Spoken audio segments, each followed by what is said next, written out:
Таргетолог кім бола алады? Таргетолог кез келген адам бола алады. Сіз егер айлықта жүрген адам болсаңыз да, қызметкер болсаңыз да таргетолог бола аласыз. Студент, үйде отырған ана, тіпті кәсіпкер де өзінің кәсібіне таргетолог бола алады. Ең бірінші, егер айлықта жүрген қызметкер болсаңыз, өзіңіздің тұрақты жұмысыңыздан шықпай-ақ таргетті меңгеріп алып, өзіңіздің тұрақты жұмысыңызбен қатар алып жүрсеңіз болады. Себебі бұл таргет саласы ешқандай бір жерге баруды талап етпейді.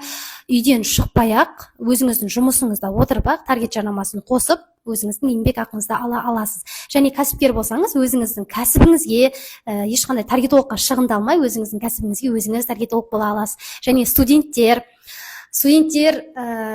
өте керемет мүмкіндік деп айтсам болады. Себебі студент кезде өзіңіздің бос уақытыңызды ештеңеге жұмсамай таргетолог болып, таргеттен өзіңіздің табысыңызды тапсаңыз болады.